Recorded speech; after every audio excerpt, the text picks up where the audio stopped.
નમસ્કાર વિદ્યાર્થી મિત્રો, પ્રશ્નપત્ર કોડ CE 102 સંસ્કૃત સાહિત્યનો ઇતિહાસ. પ્રથમ કોણ સંસ્કૃત સેમ 1માં આપણે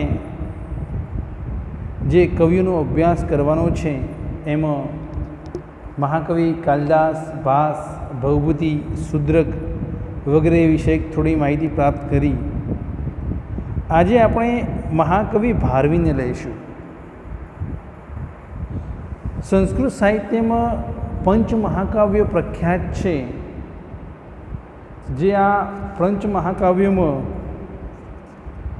મહાકવિ કાલિદાસના 2 મહાકાવ્યો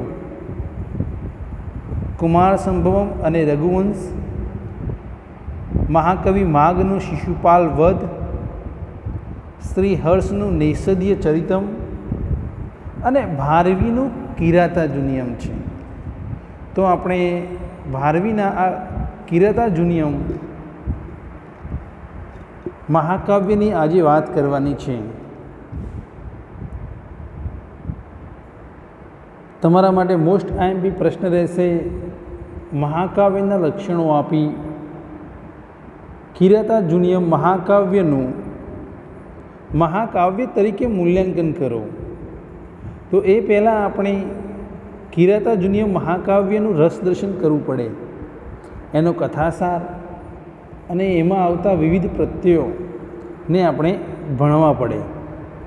તો જોઈએ આપણે સૌપ્રથમ કિરાતાજુનિયમ મહાકાવ્યનો કથાસાર કે એની કથાવસ્તુ કેવી છે. કિરાતાજુનિયમ કાવ્ય 18 સર્ગનું છે. આરંભમાં મંગલ શ્લોક રચ્યા વિના જ કવિ સીધું કથાવસ્તુ શરૂ કરી દે છે. વનમાં વસતા યુધિષ્ઠિર પાસે બ્રહ્મચારીના લેબાસમાં રહેલા જાસૂસ વનેચનને ઊભો કરી દે છે.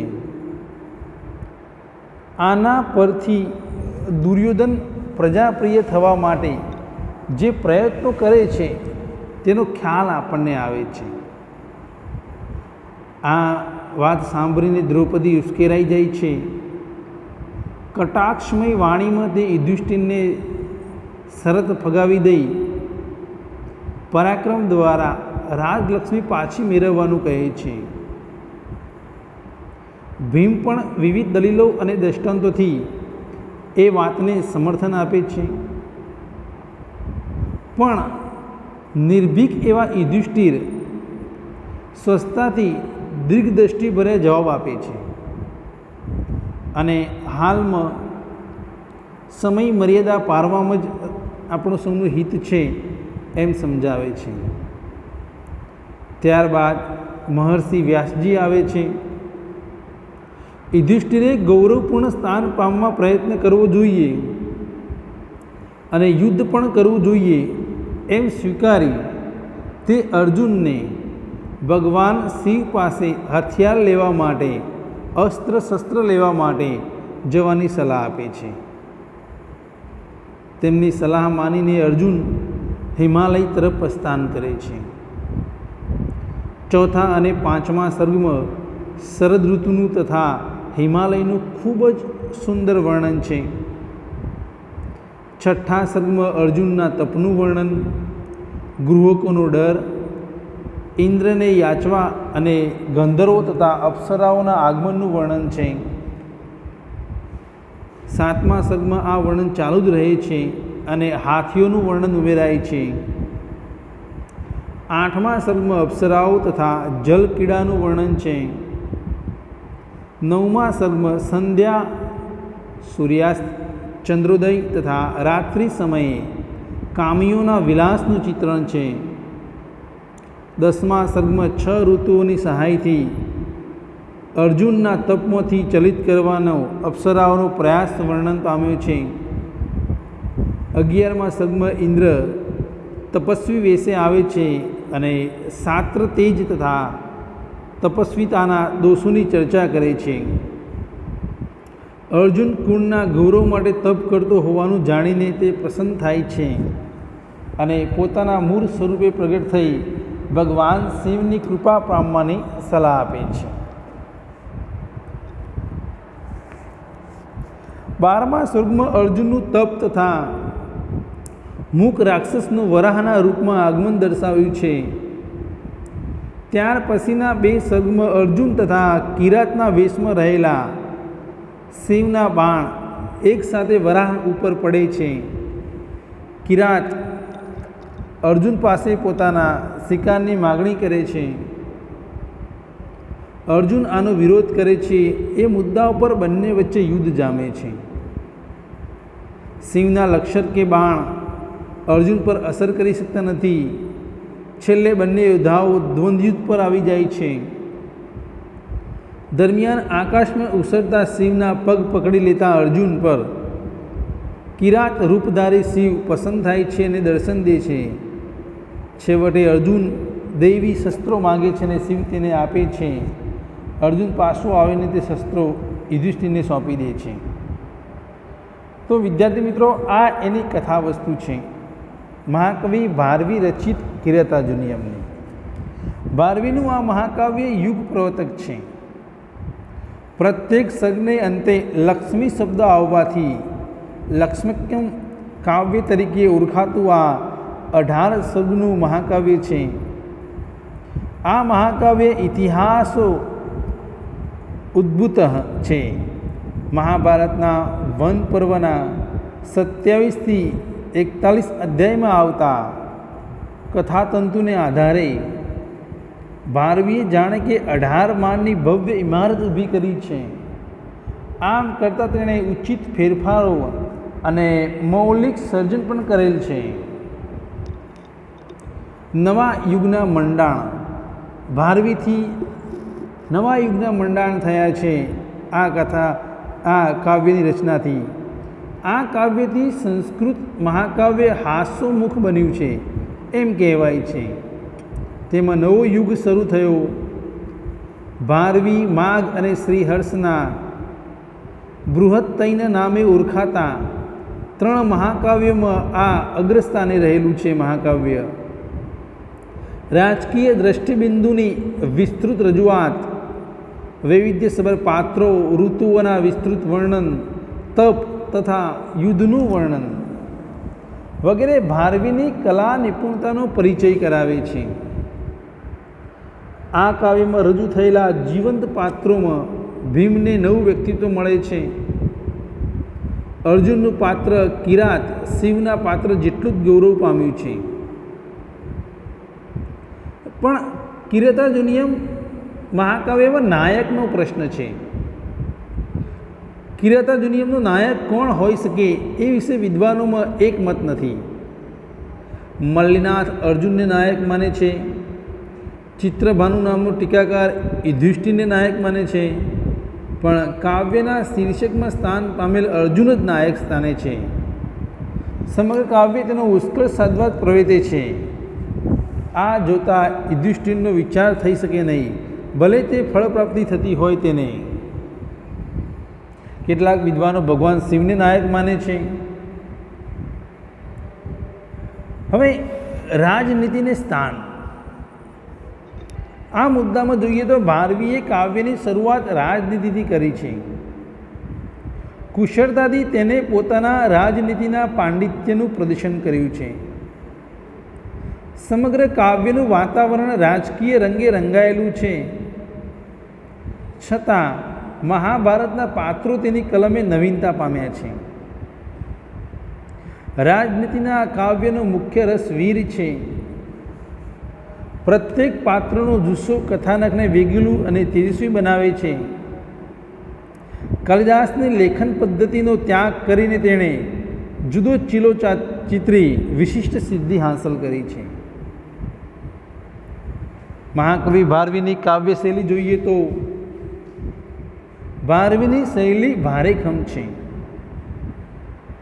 શબ્દોની પ્રસંગીમાં તે સૂક્ષ્મ દરકાર રાખે છે. વ્યાકરણના વિશિષ્ટ પ્રયોગો પ્રત્યે તેને પક્ષપાત છે.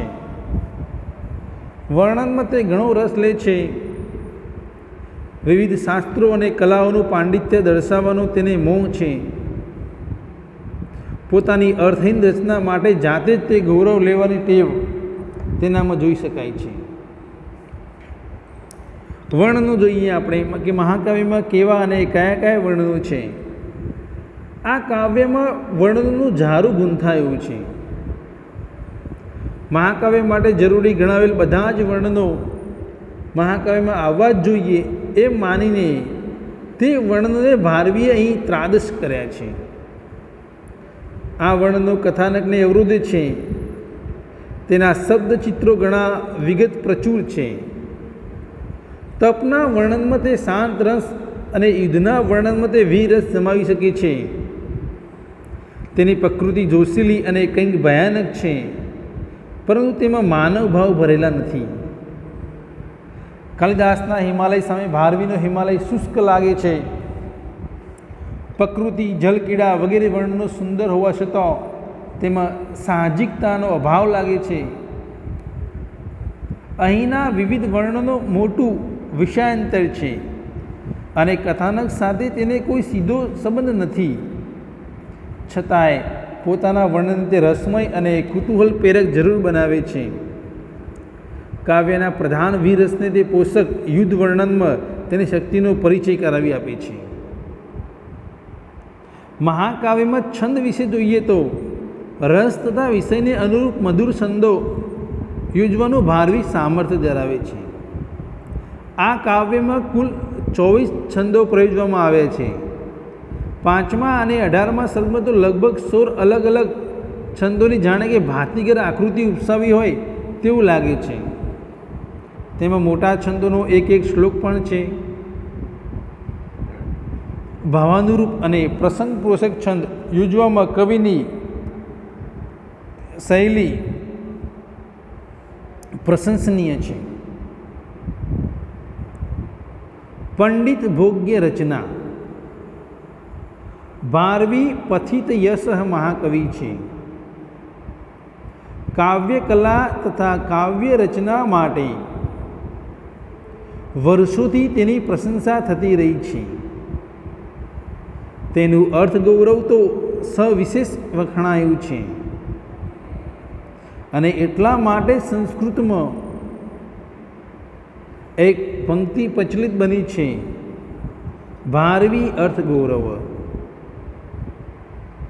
ઉપમા કાલિદાસસ્ય દંડીને પદલાલિત્ય.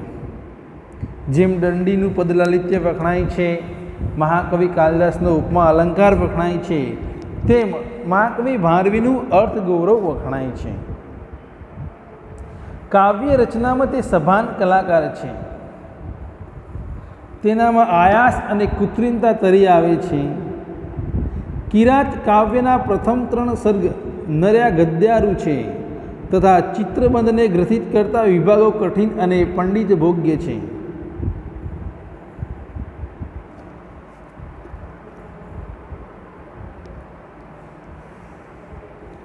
સાચા કાવ્યની તાજગી તેમાં મળતી નથી અને આ બધા તેના માટે પોતાના જમાનાની રુચિ મર્યાદા જવાબદાર છે. કિરાતાર્જુનીયમ કાવ્યમાં વર્ણનોની ખાસ પ્રકારની તથા અતિરેકભરી લઢણો સૌ પ્રથમ દેખા દે છે.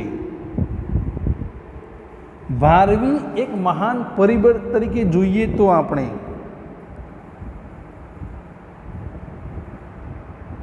ભારવી અર્થગૌરવનો સ્વામી છે. એના કાવ્યમાં શું અલંકાર કે શું વ્યાકરણ, ખૂબી ભર્યા પ્રયોગો, જોશીલી રજૂઆત, સમગ્રથી ભરેલા વર્ણનો, દરેકમાં ભારવીએ આગવી વિશેષતા અપનાવી છે. પાછળના કવિઓ માટે તે અનુકરણ કરવા લાયક બની રહી.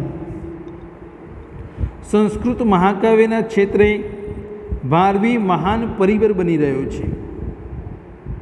ભારતીય પરંપરાએ તેને વાણીને નારિકેલ જેવી કઠિન અને કોપરા જેવી મીઠી કહી છે. નારિકેલ ફલસંમતમ વચો ભારવે. તેની વિશિષ્ટ કલ્પના પણ વારી જઈ તેને આતપત્ર ભારવીનું બિરુદ પણ પરંપરાએ આપ્યું છે. છતાંય વિવેચકો તેને પ્રથમ કક્ષાના કવિ તરીકે સ્વીકારતા નથી, પણ તેને દ્વિતીય કક્ષાનો કહી શકાય તેમ પણ નથી. તો વિદ્યાર્થી મિત્રો, આપણે આ ભારવી અને ભારવીના મહાકાવ્ય કિરાતાર્જુનીયમ વિશે સામાન્ય માહિતી પ્રાપ્ત કરી.